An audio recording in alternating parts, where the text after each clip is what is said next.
responsables. A partir de este momento, estamos contigo. Contigo unidos. Contigo y tus problemas. RCR presenta Contigo, Julio Borges. Buenas tardes a tu programa Contigo, en la dirección general de la estación Jaime Nestares, en la gerencia de producción Gilitza Arcaya, en los controles César González, quien les habla Ángel Alvarado, y estará acompañándonos también Julio Borges. Y pueden enviarnos sus mensajes a la mensajería de texto Dilo 3456 o llamarnos al teléfono 0212-482-9750. También pueden seguirnos en Twitter y en Periscope por la cuenta @RCR750 o por la página web RCR TV. Pues tenemos un programa hoy bastante interesante, una agenda bastante interesante. Hablaremos en primer lugar del transporte público con Pedro Méndez.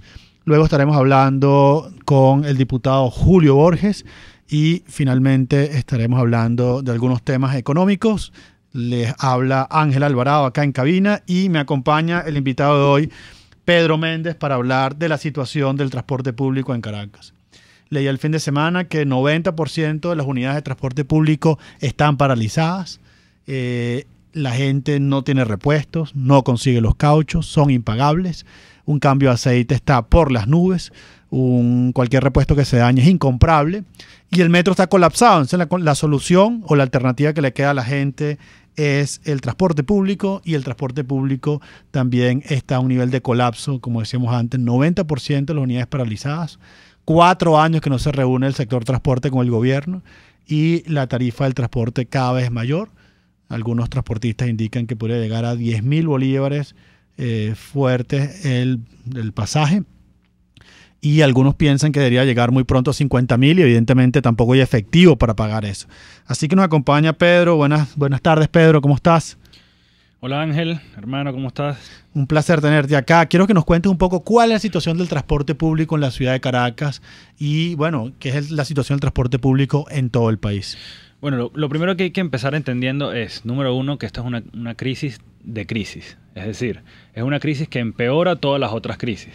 Porque si uno no consigue alimentos, si uno no consigue servicios de salud o medicinas, o etcétera, etcétera, cualquier otro de los problemas de la vida, del día a día del venezolano, se empeora por la crisis del transporte. El venezolano es muy pilas, el venezolano quiere resolver, el venezolano es trabajador y tiene voluntad de salir a resolver las cosas, de salir a resolver los problemas. Y el no tener transporte público, el hecho de que el transporte público hoy esté en 10.000 bolívares en muchas partes de la ciudad, hay tarifas extraurbanas que están ya en 50.000, por ejemplo, desde Los Teques, hace que todo esto sea mucho más complicado. La gente no puede salir a resolver, la gente no puede salir a ver qué hace. Está simplemente paralizado, detenido en su casa, viendo cómo la pobreza, cómo la miseria, cómo la necesidad se los va comiendo. Hay una cosa que ocurre en las hiperinflaciones, y es que la gente deja de trabajar. Y deja de trabajar porque trabajar se hace más costoso que no hacerlo. Es decir, gran parte o muchos venezolanos que ganan 1,5 millones de bolívares, el salario básico más el integral que llega a 2,5 millones, bueno, si tiene que pagar 50.000 ida, por ejemplo, que vivas en Los Teques o vivas en Mariches o vivas en Guarenas, y 50.000 vueltas, evidentemente esos son son por lo menos unos 2 millones de bolívares que te gastas al mes para trabajar. ¿Qué solución se le encuentra a este problema? Además de que la hiperinflación genera este problema, y es típicamente este problema, ¿cuál es el reclamo del sector transporte o qué se dice en el sector transporte? ¿Y cuáles son las alternativas para solucionar este problema? Bueno, esta es una crisis que además tiene muchísimos factores que influyen sobre ella. Está el tema de los repuestos que no se consiguen. Está el tema de que el salario y el valor del trabajo ya no vale nada, el salario no vale nada y la gente no puede pagar. Entonces, una primera cosa es entender que esto no es una discusión entre usuarios del transporte público y transportistas. Aquí el gobierno es el gran culpable de que la gente no pueda, de que el transportista no consiga repuestos, de que el transportista no le alcance para mantener la unidad y de que la gente, por otra parte, no tenga cómo pagar el pasaje, sea porque no tiene dinero o porque no tiene efectivo.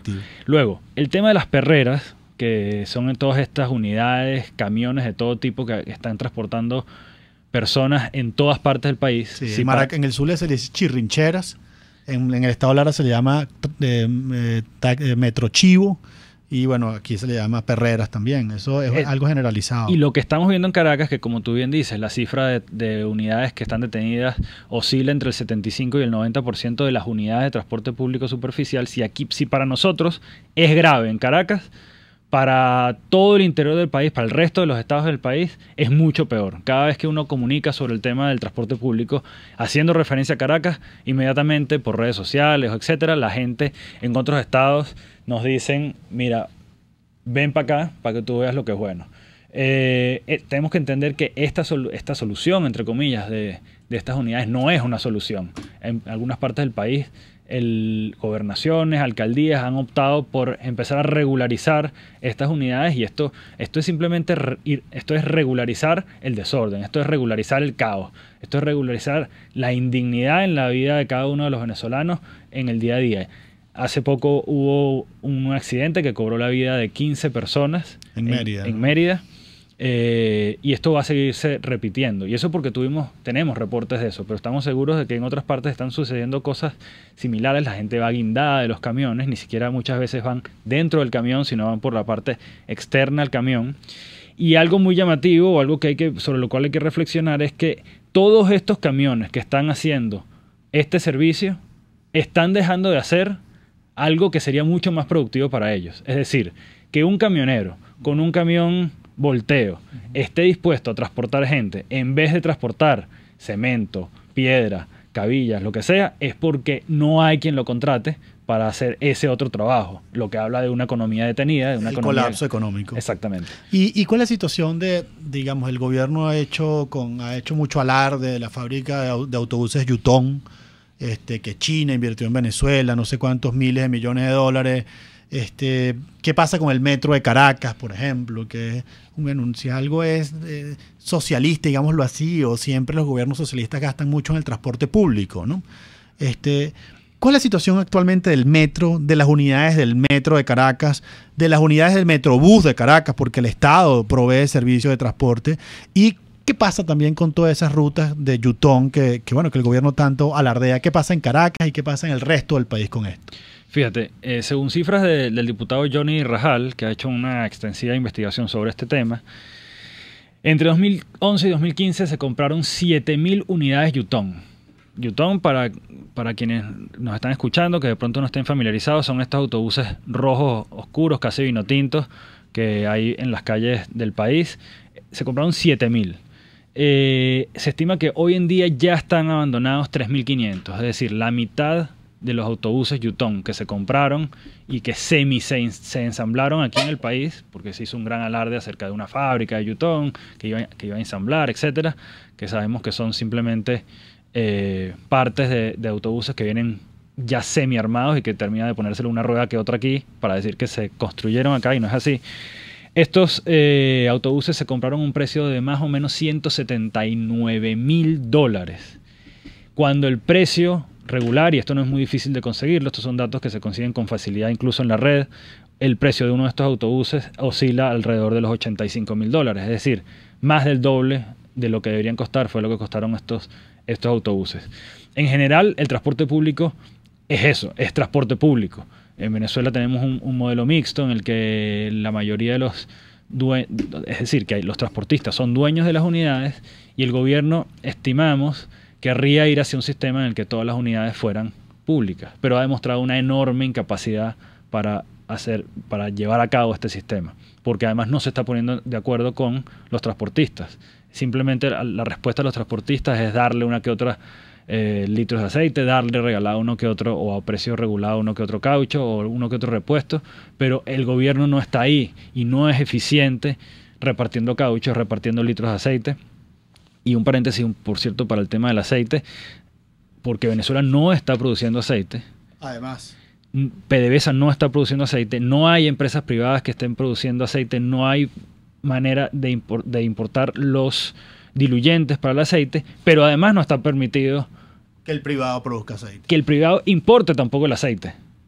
Entonces, todo el aceite sobre el cual se está moviendo el país, bueno, la verdad no sabemos de dónde viene. No me atrevo a hacer hipótesis al respecto, pero si no está permitido importar, si no hay dólares para los diluyentes y si PDVSA ni ninguna empresa nacional está produciendo, entonces ¿de dónde viene el aceite? Bueno, fíjate que el aceite en Venezuela a mercado negro, o sea, usando el dólar del mercado negro, el aceite en Venezuela vale 3 veces más que en Colombia, siendo Venezuela uno de los grandes productores, bueno, las reservas más grandes de petróleo del mundo.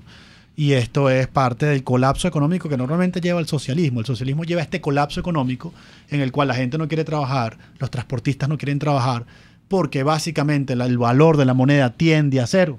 Y cuando el valor de la moneda tiende a cero, no es posible ninguna transacción voluntaria entre la gente. Y eso evidentemente colapsa las transacciones. Y una de las transacciones que colapsa evidentemente es el transporte público.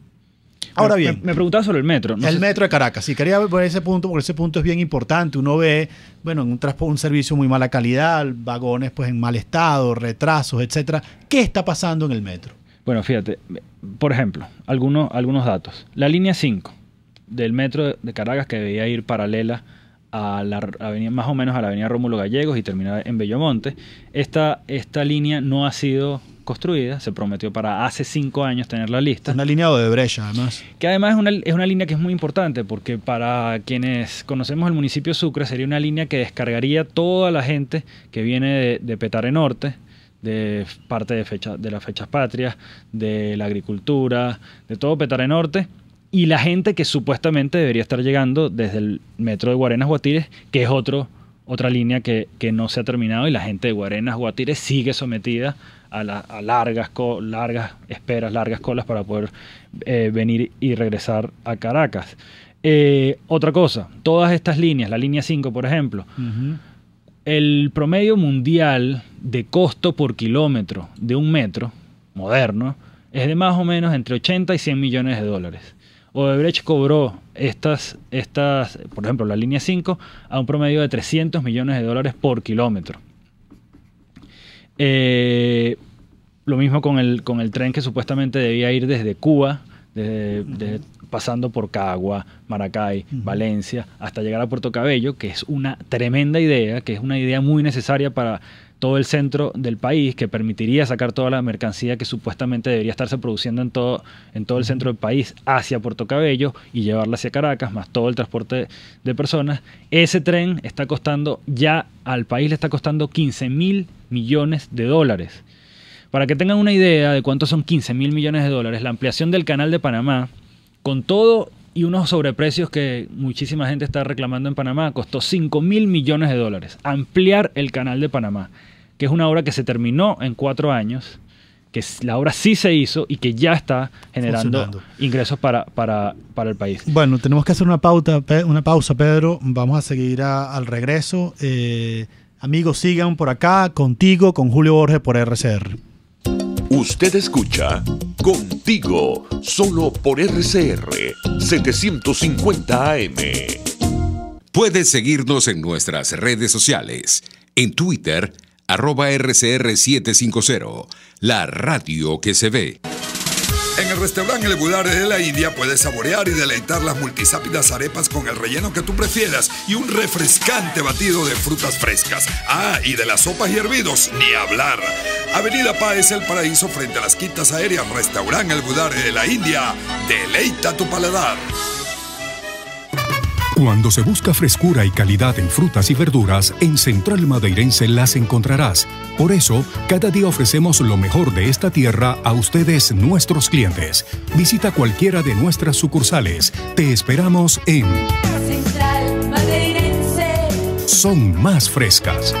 ¿Buscas un hotel que se distinga por su tranquilidad, excelentes instalaciones y servicios, que a la vez brinde una óptima atención a sus huéspedes? Entonces hospédate en el Hotel Muévete por Vargas. Disfruta su calidad. Visitarlo es comprobarlo. Hotel Muévete por Vargas tiene excelentes habitaciones de lujo y confort con modernas dependencias sanitarias, TV por cable, internet gratuito, wifi, aire acondicionado, servicio telefónico y traslado aeropuerto-hotel-aeropuerto incluido. Hotel Muévete por Vargas en Catialamar, Avenida El Ejército, Urbanización El Balneario, calle 13 entre calle 5, Estado Vargas. Teléfono 0212-351-0303. Hotel Muévete por Vargas, el placer que tú mereces. Una ventana para las propuestas y denuncias de las comunidades populares de Venezuela.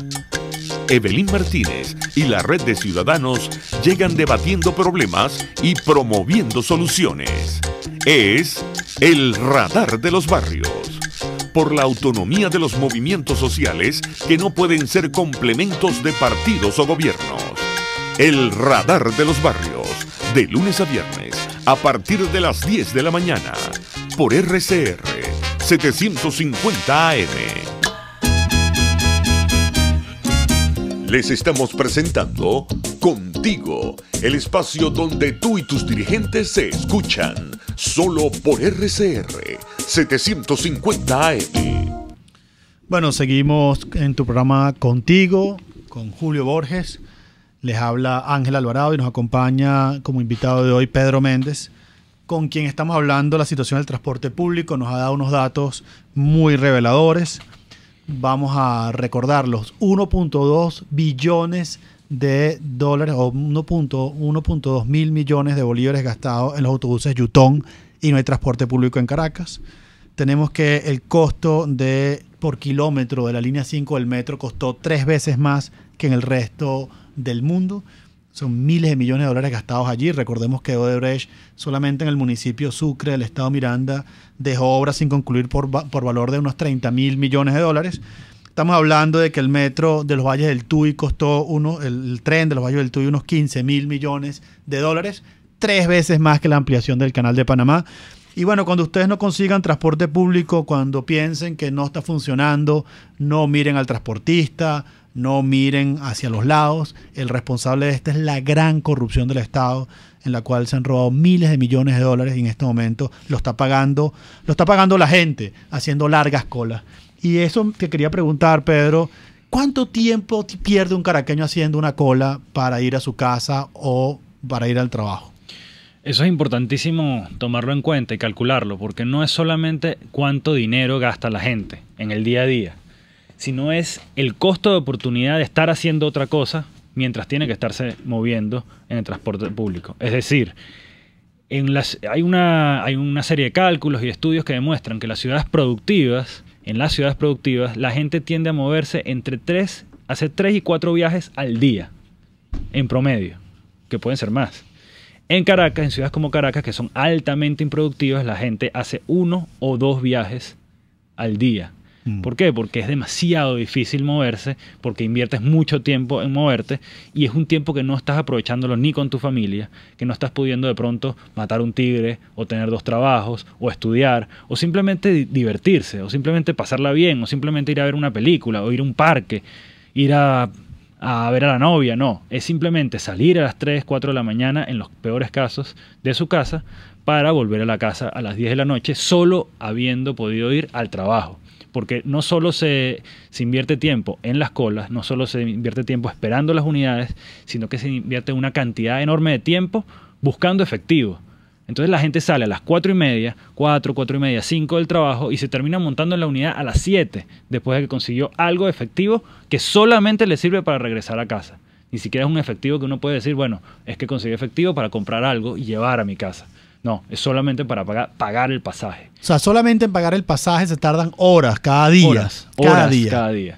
Okay. Entonces, esto en términos de la productividad de la ciudad, en términos de la productividad de la gente. Es decir, ¿cómo la gente lleva el pan a su casa si no puede resolver? Por eso es que comenzaba diciendo al principio de la entrevista que esta es una crisis de crisis. Esto empeora todas las crisis. Esto empeora la crisis de alimentos, esto empeora la escasez de medicamentos, esto empeora los servicios de salud. Hemos sabido de casos en Petare en los que la gente no tiene cómo sacar a un difunto, por ejemplo, de alguna parte del barrio porque no tiene cómo pagar el transporte, porque se ha convertido ahora en un lujo. O sea, sí. Pagar una unidad para sacar a un fallecido para el cementerio, para la funeraria. Hay una cosa que siempre en el socialismo ocurre, que es que nos lleva a la edad de piedra. No tener transporte público, no tener efectivo. Y eso es la edad de piedra. La edad de piedra es a donde estamos yendo los venezolanos. Estamos yendo al siglo XIX, estamos yendo a la edad de piedra con instituciones, pues bueno, precivilizatorias. Ya tenemos en línea al diputado Julio Borges, quien está pues en la sesión de la OEA. Y yo quería preguntarle pues sobre la situación de lo que se está viviendo en este momento allí en la OEA. Oímos el discurso del secretario de Estado de los Estados Unidos diciendo que, ve con beneplácito las liberaciones, pero no van a cambiar su política hacia Venezuela. Y el vicepresidente Pence, que pidió que Venezuela sea suspendida de la OEA, pues bueno, no solo la suspensión, está la suspensión, sino que se están pidiendo sanciones más estrictas a los Estados miembros para que sigan presionando la entrada de una ayuda humanitaria en Venezuela. Julio, buenas tardes, ¿cómo estás? Buenas tardes, Ángel, buenas tardes a todos. Un placer. Bueno, sí, efectivamente, Ángel, yo creo que la reunión que se está desarrollando en este momento es muy importante y muy significativa porque implica para la dictadura de Nicolás Maduro una enorme presión. Tenemos que ver que se trata nada más y nada menos que de todos los países de América reunidos, desde Canadá, México, Estados Unidos, hasta Argentina, pasando por todo el Caribe, y todas las intervenciones que hemos tenido hasta ahora, la intervención de México, la intervención de Brasil, la intervención de Argentina, la intervención de los Estados Unidos, la intervención de Colombia, todas apuntan a lo mismo, que es el desconocimiento completo de las elecciones del 20 de mayo, el desconocimiento del fraude del 20 de mayo como una elección que es absolutamente antidemocrática, el pedir nuevas elecciones para Venezuela.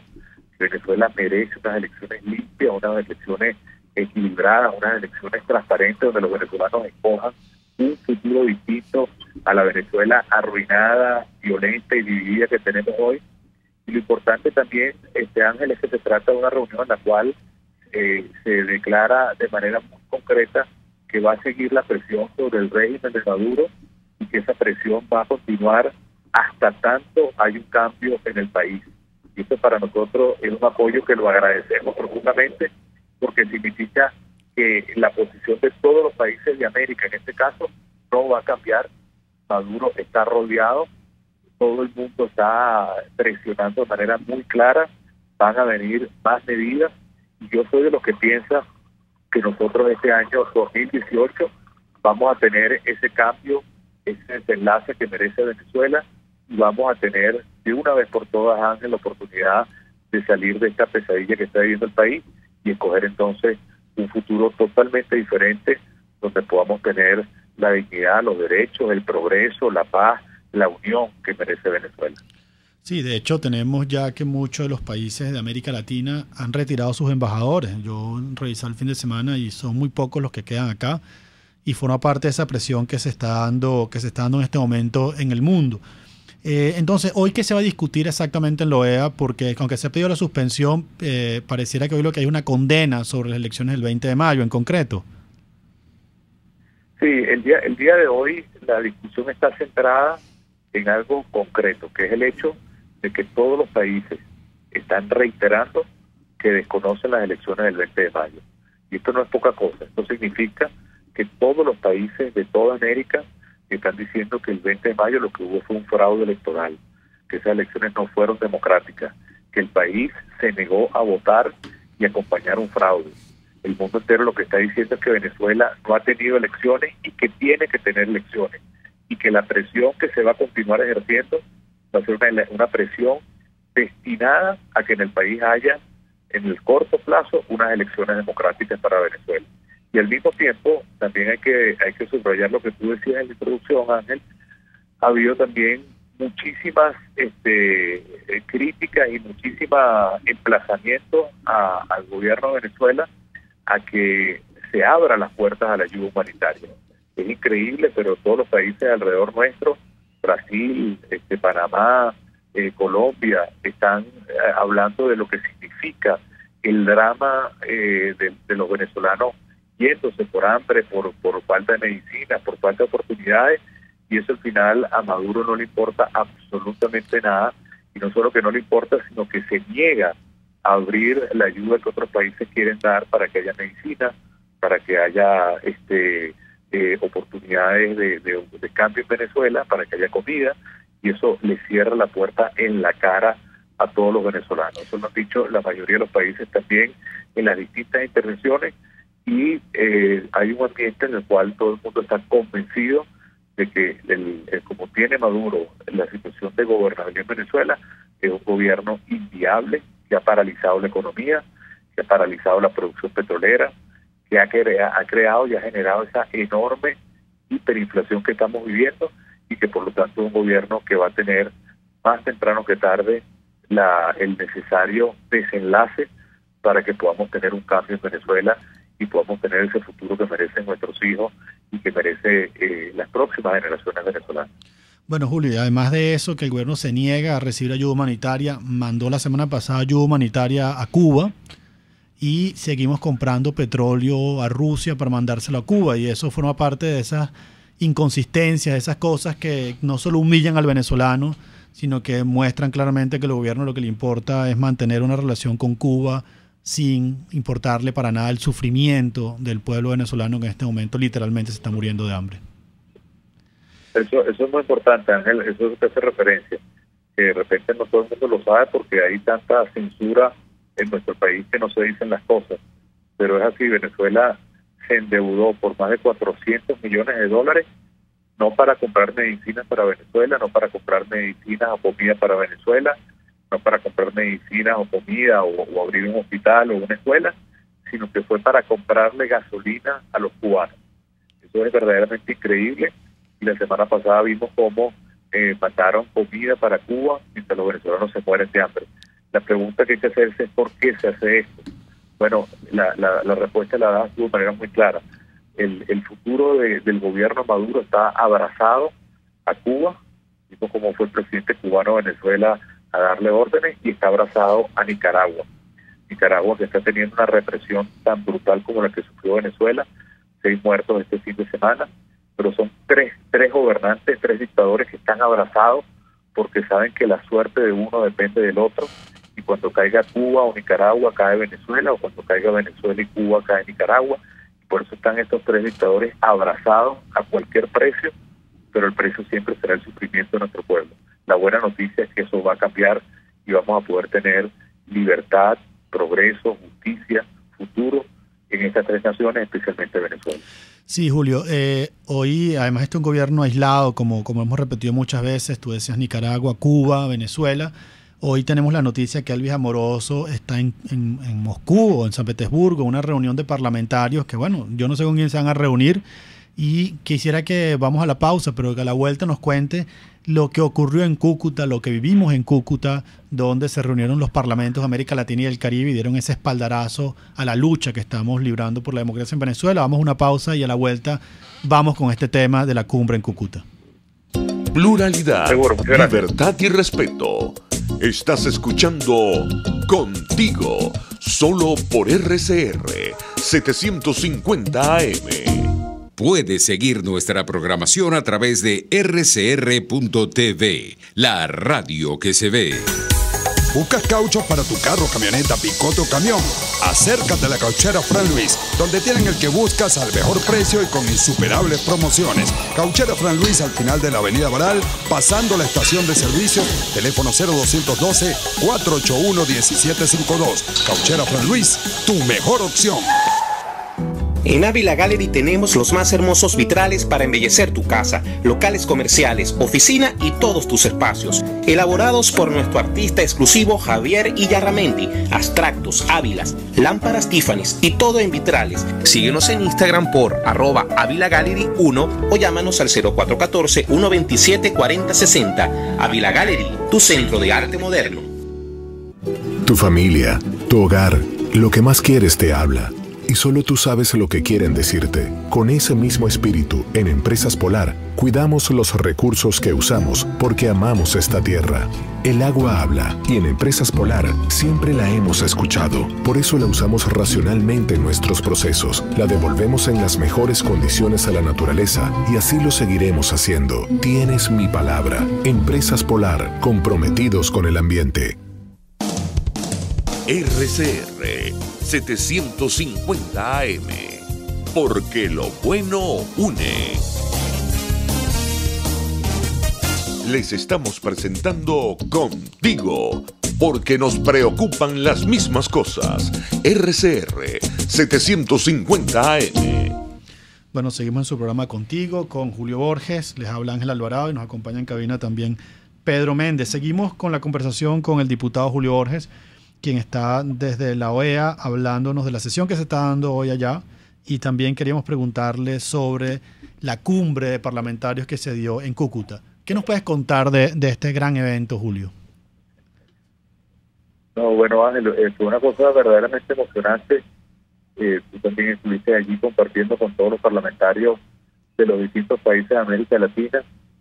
Yo creo que tiene una importancia también grande para nosotros porque hasta ahora nosotros hemos logrado la solidaridad de los gobiernos y existe el Grupo de Lima, por ejemplo, que reúne a más de una docena de gobiernos de América Latina, pero es la primera vez que se hace una reunión de los parlamentos, de los congresos de América Latina para asumir un tema muy concreto que es un plan de trabajo para Venezuela. Es decir, los distintos congresos se ponen de acuerdo para hacer leyes que ayuden a dos cosas muy concretas: ayudar a presionar para que se devuelva la democracia al país y en segundo lugar toda la parte humanitaria para que puedan tener los venezolanos la facilidad de que cuando estén emigrando se encuentren con reglas de juego. Aló, Julio, lo perdimos. Creo que lo perdimos. Sí, Julio nos está hablando, el diputado Julio Borges nos está hablando de, bueno, el encuentro que se dio en Cúcuta, la cumbre parlamentaria en la cual participaron pues parlamentarios de todos los países, prácticamente de América Latina y el Caribe. Y bueno, allí teníamos básicamente dos acuerdos fundamentales, nos decía el diputado Borges: el rescate de la democracia en Venezuela, pasando por el desconocimiento del simulacro del 20 de mayo, y la atención humanitaria de los migrantes. Julio, coméntanos un poco sobre el tema de la migración y sobre la ayuda humanitaria que se planteó allí en la cumbre de Cúcuta. Bueno, es importante, Ángel, como te decía, que hay la voluntad de comenzar a hacer leyes o de presionar a los gobiernos para que se comiencen a hacer reglas de juego que faciliten a esa cantidad de jóvenes, sobre todo que se han ido con su título, para que puedan o revalidarlo de manera fácil o no tengan que revalidarlo para trabajar, que se pueda facilitar la legalización de los venezolanos afuera cuando llegan a cualquier destino, que se pueda darle algún tipo de protección legal o social a los venezolanos. Y yo no sé si todas las personas nos escuchan, lo habrán visto, lo habrán sabido, pero el acuerdo que se aprobó por todos los parlamentarios en esa reunión de los congresos en Cúcuta fue firmado en el puente Simón Bolívar en Cúcuta, y fue verdaderamente emocionante, pero al mismo tiempo triste, estar allí con todos los diputados firmando y leyendo el acuerdo final y ver al lado a centenares, en ese tiempo que estuvimos allí, centenares y quizás miles de venezolanos que pasaban de Venezuela a Colombia, y cada uno contándonos una historia más dura, más triste, más difícil que la otra, pero al mismo tiempo llenos de esperanza y de energía, todos unánimemente clamando por un cambio en el país, todos muy claros que el responsable único de la tragedia humana que se vive en nuestro país se llama Nicolás Maduro, y lo digo porque todos lo decían gritados,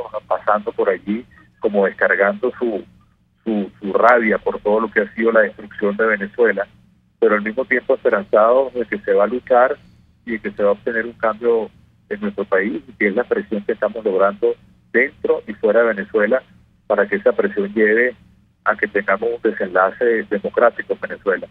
De verdad que fue un acto lleno de emoción, lleno de sentimientos, lleno de símbolos, pero también lleno de propuestas muy concretas, de leyes, de acuerdos, de facilitaciones para los venezolanos muy concretos, que van a ayudar también para que podamos tener ese cambio que queremos en el país.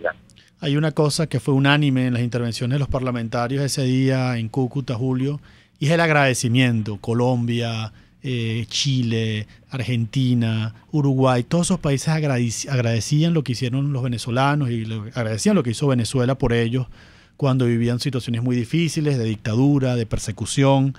Y bueno, y ahora todos ellos querían agradecer eso que se hizo en el siglo XX, que hizo la democracia en Venezuela por esos migrantes que llegaron a Venezuela, y ese agradecimiento ellos lo quieren traducir básicamente en dos cosas, ¿no? Que quería que me comentaras. Bueno, atender a los refugiados venezolanos y crear un fondo para la ayuda humanitaria, ¿cierto?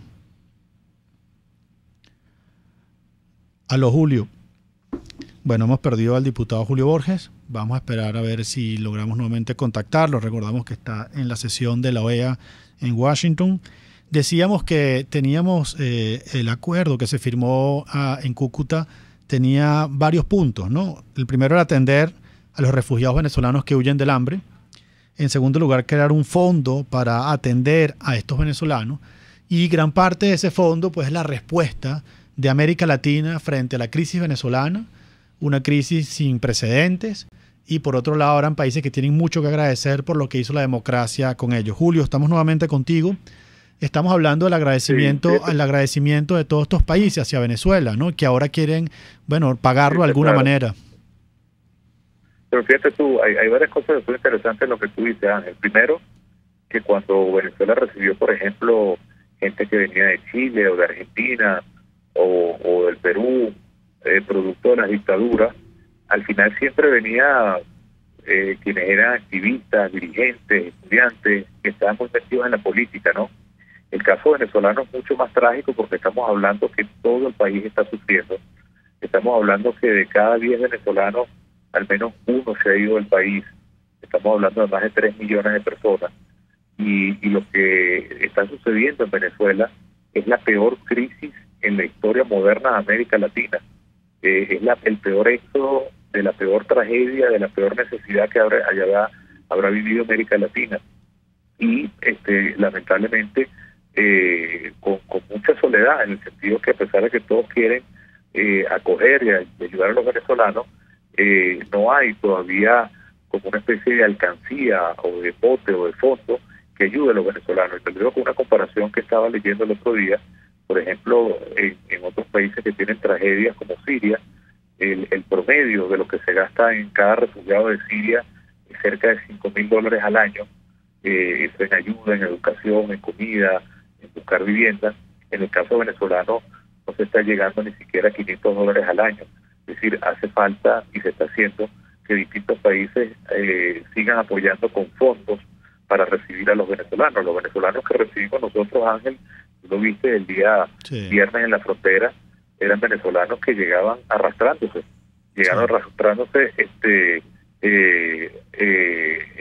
en situación de desnutrición, niños desnutridos, ancianos que prácticamente había que internarlos en emergencia directamente.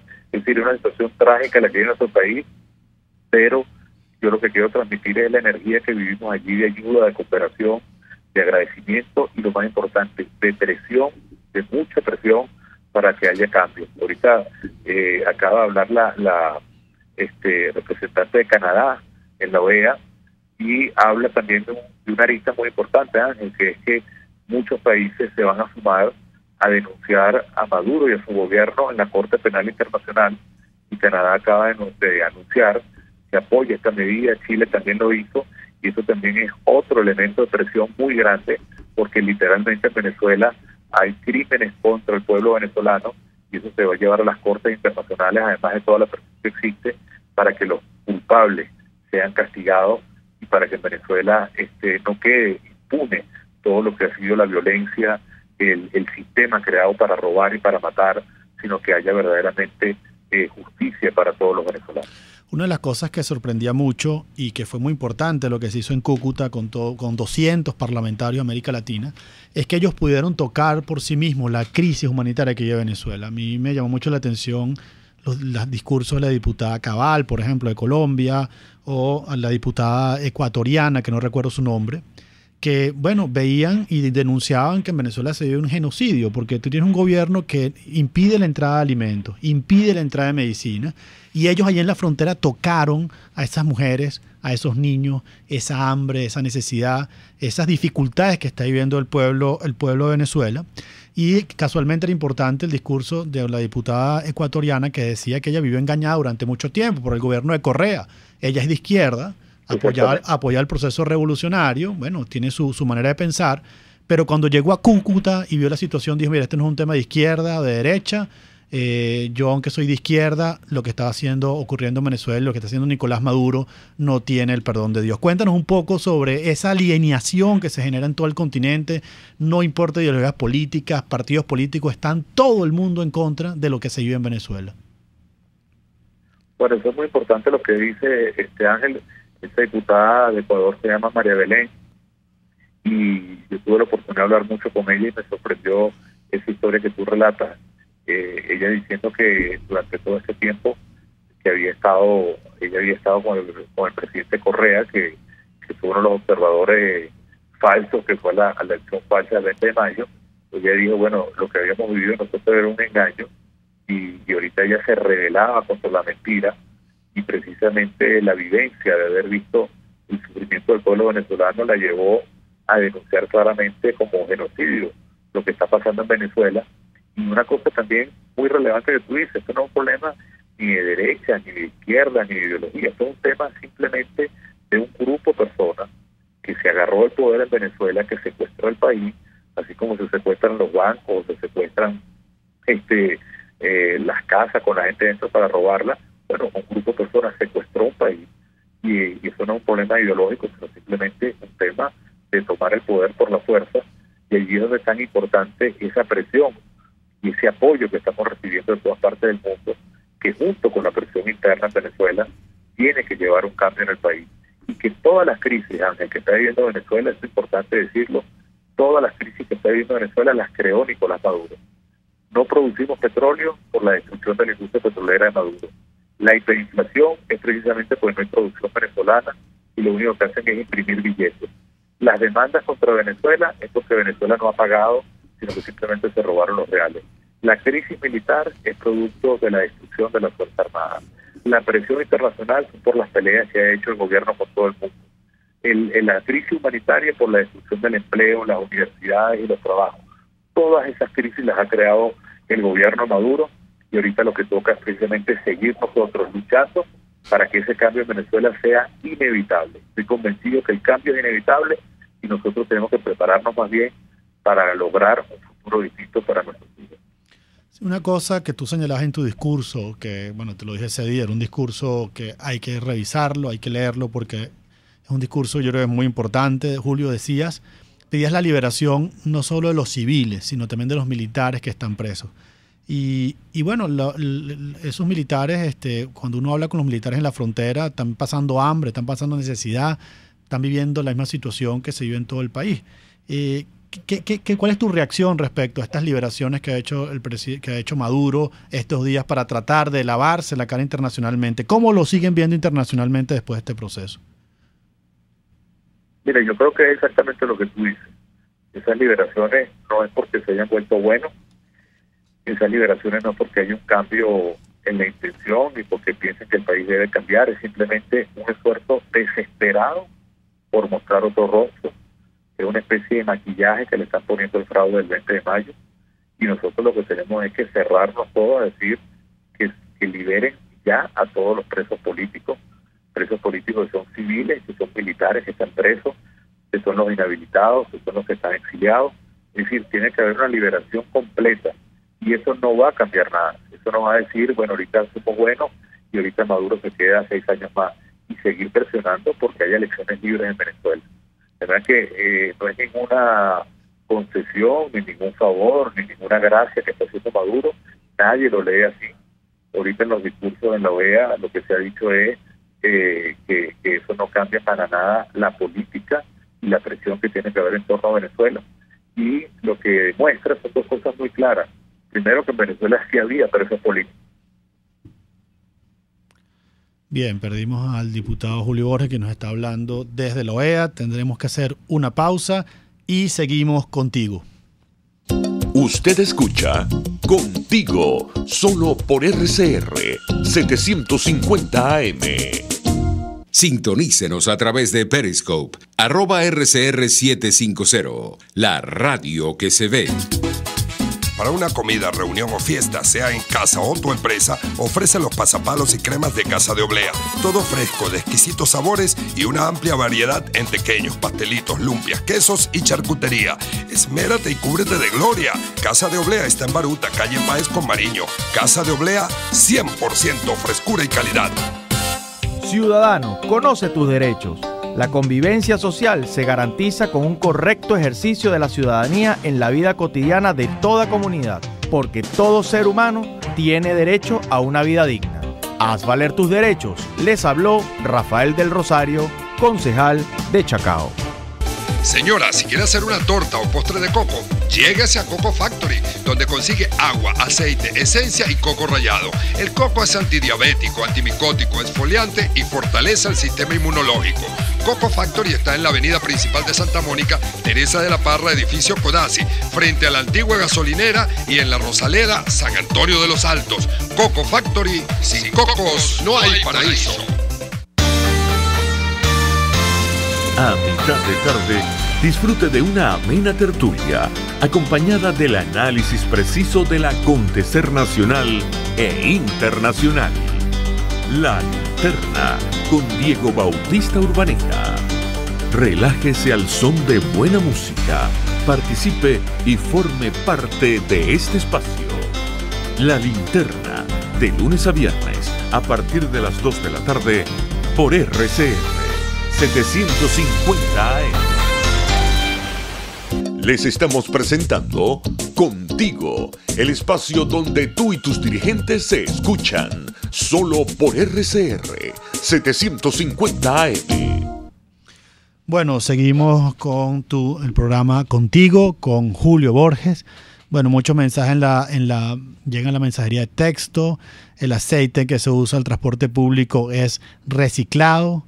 Las unidades de transporte que no funcionan en Paracotos, el kilo de sardina en 150.000 bolívares y el banco solo da 40.000 bolívares, la yuca en 15.000 bolívares. Y bueno, esa es la situación que vive el pueblo de Venezuela. Hoy dimos a conocer los precios en la cesta Petare, que es un grupo de bienes y servicios que nos permiten medir cómo va la inflación en este importante sector del cual represento en la Asamblea Nacional, Petare, y la inflación semanal en Petare, es decir, la semana pasada, midiéndolo de lunes a lunes, llega al 16% semanal. Es decir, los precios subieron 16%.